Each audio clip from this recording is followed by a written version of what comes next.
Striated in order to create a homogenized mixture.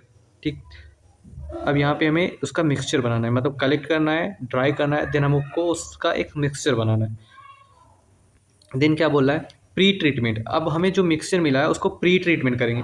ठीक है, it is a crucial step that prepare to biomass for cellulose extraction. Means कि ये एक ऐसा stage होता है जहाँ पे हम वेस्ट से बायोमास बनाते हैं।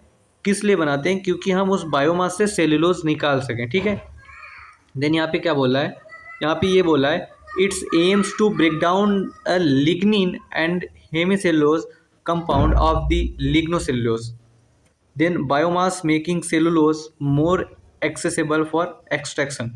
ठीक, अब यहाँ पे होता ये है कि प्री ट्रीटमेंट इसलिए करते हैं क्योंकि होता ये है कि जो हमारा बायोमास एक्सट्रैक्शन होता है वो मतलब कि ईजी हो जाता है प्री ट्रीटमेंट करने से। मतलब अगर हम एक्सट्रैक्शन बायोमास सॉरी सेलुलोज का एक्सट्रैक्शन कर रहे हैं तो अगर हम उसका प्री ट्रीटमेंट करेंगे तो क्या होगा, वो हमारे लिए ईजी हो जाता है। Common pre treatment method includes thermal and physical separation.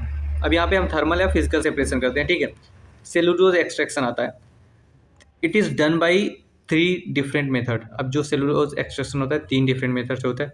The first is chemical method. ठीक है, chemical method, chemical such as NaOH, sodium hydroxide, alkaline और sulphuric acid break down lignin and hemicellulose leaving behind cellulose rich material. ये पहला method हो गया जहाँ पे हम केमिकल यूज कर रहे हैं। दिन क्या कर रहे हैं, एंजाइमेटिक मेथड, यहाँ पे हम एंजाइमेटिक कुछ एंजाइम्स यूज़ कर रहे हैं जिसके थ्रू हम सेलुलोज क्या कर रहे हैं, प्रोडक्ट के जैसा फाइंड निकाल पा रहे हैं। Use targeted and hydrase cellulose separating for lignin and hemicellulose. ठीक है, देन आता है mechanical method, it includes applying mechanical force. Mechanical method में क्या होता है, मैकेनिकल फोर्स अप्लाई करके, जैसे ग्राइंडिंग हो गया, सीवरिंग हो गया, to physical separation cellulose fibre from biomass. हम मैकेनिकल फोर्स अप्लाई करके क्या करते हैं, हम सेलुलोज को उस मिक्सचर से निकालते हैं। मीन्स की जो प्री ट्रीटमेंट है उससे हम निकालते हैं। देन आता है cellulose isolation. After the separation of cellulose obtain it further purified to remove any residues lignin hemicellulose and other impurities. अब आइसोलेशन में क्या होता है कि हमें जो सेलुलोज मिला है, हमने जो सेलुलोज ऑब्टेन किया है उसमें से हमें क्या करना है, हमें जो इम्प्योरिटीज़ हैं या फिर लिग्निन है या फिर हेमिसेलुलोज है उसको हम क्या करना है, रिमूव करना है। This purification method includes washing, filtration and chromatography. अब ये जो रिमूव करने का प्रोसेस है ये 3 प्रोसेस से होता है। फर्स्ट इज हम फिल्ट्रेशन यूज कर सकते हैं, सेकेंड इज वॉशिंग यूज कर सकते हैं, the third is the first is purification use कर सकते हैं, वॉशिंग यूज कर सकते हैं एंड फिल्ट्रेशन यूज कर सकते हैं एंड क्रोमेटोग्राफी यूज कर सकते हैं। देन आता है हमारा प्रोडक्ट फॉर्मेशन। प्रोडक्ट फॉर्मेशन में क्या होता है, डिप्यूरिफाइड ऑफ वाटर, डिप्यूरिफाइड और modified cellulose can be used to produce various products such as cardboard, paper, textile, bio-based, plastic, biomass, nanomaterials and biofuels।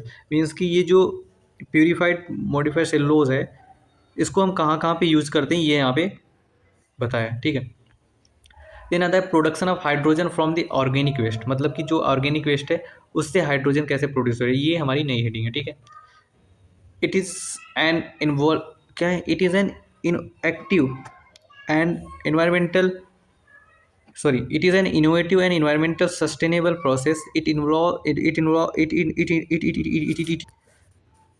production of hydrogen from organic waste. It is an innovative and environmental sustainable process. It involves typical anaerobic digestion. अभी जितना पढ़ रहे हैं ना सब में anaerobic digestion आ रहे हैं। Use as a mixed of acidogenic and methogenic bacteria which turns the organic compound which turns into methane। Means कि ये जो बैक्टीरियाज होते हैं ये ऑर्गेनिक कंपाउंड से मेथेन प्रोड्यूस करते हैं। The acidogenic bacteria generates hydrogen and short chain carbon dioxide, short chain carboxylic acid along with small amount of carbon dioxide। अब ये जो एसिडोजेनिक बैक्टीरिया होता है इसी के थ्रू क्या होता है, हाइड्रोजन बनता है। The hydrogen is extracted by the different method which is includes pressure swing absorption. The technology used to absorb the selective capture the hydrogen while allowing others gases to pass through them. ये होता है pressure swing. When an absorbent is saturated with hydrogen, it is depressed to depressed to capture the hydrogen gas. बस वो कुछ नहीं. Membrane separation. This system used to selective membrane that allows hydrogen to pass through them while retaining other gases such as CO2 and CHO. ये क्या है? Water gas shift reaction.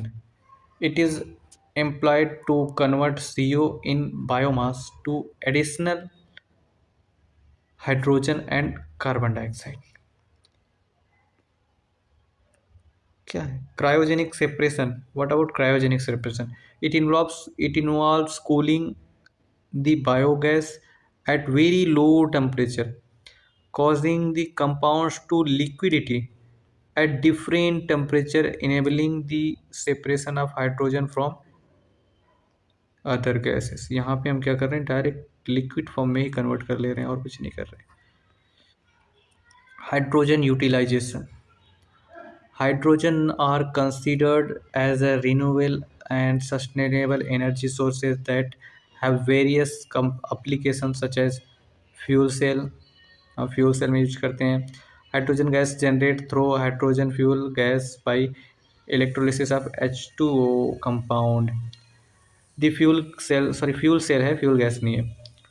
The fuel cell pre the fuel cell pre require some amount of hydrogen gas to process the reaction.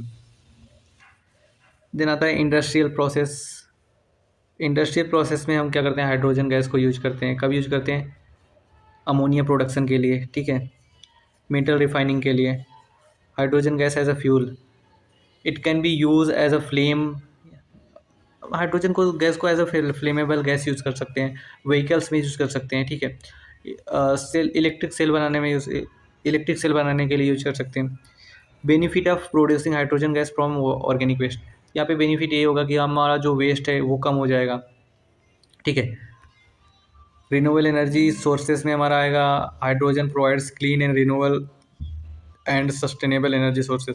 Energy storage में आ जाएगा, hydrogen fuel cell and responsible for the generation and storage of hydrogen energy. Then आएगा circle economy, sorry circle economy, sorry यार इसको कॉट को दो बस. Economical. Hydrogen generation process follow the important economy principles using waste material and okay same using waste material and producing sustainable gas. Social and economical need of water treatment, ये important है, ये पढ़ के जाना. सोशल एंड इकोनॉमिकल नीड, ये तो तुम्हें पता होगा कि कहाँ कहाँ पे नीड होती है. Waste water treatment take crucial role in a meeting both economical and social need, contributing to public health, environment, protection and sustainable development. The importance of wastewater includes economical need, means ki economical, protecting the water resources for the agricultural industries. Means यहाँ पे water waste water treatment ensure availability of clean water for the agricultural support crop irrigation and maintaining soil fertility. Then बस इसमें कुछ है नहीं, बस पढ़ लेना है, वो समझ में आ जाएगा, इसलिए मैं सिर्फ पढ़ रहा हूँ. Industries relief and related water for the various processes which reduce the demand of fresh water and reduce the contribute the sustainable energy process industrial process. Preventing water preventing water security and ensuring water availability. ये भी वही effective waste water treatment help in elevate water security issues, reduce use वगैरह वगैरह, यही है और कुछ नहीं. Supporting economical growth. Access of clean water is essential for economical activities. The wastewater treatment system provides reliable and sustainable source of water for industries, supporting economic growth and creating new job for industries, protecting ecosystem services, ecosystem को भी protect कर रहा है क्योंकि waste से बन रहा है। रिड्यूसिंग हेल्थ केयर कॉस्ट को भी रिड्यूस कर रहा है। वेस्ट वाटर ट्रीटमेंट यूज़ कर रहा है जिसमें से क्या हो रहा है कि उसको ट्रीट कर रहे हैं तो उससे जो मतलब कि जो पानी है उसमें जो एक्वेटिक ऑर्गेनिज्म है वो हट जा रहे हैं, मतलब कि जो मतलब वाटर बोर्न डिजीज़ होते हैं वो कम हो रहे हैं। Social need, improving sustainable and hygiene, ये भी है। बस इतना ही एग्ज़ाम में आएगा, इससे ज़्यादा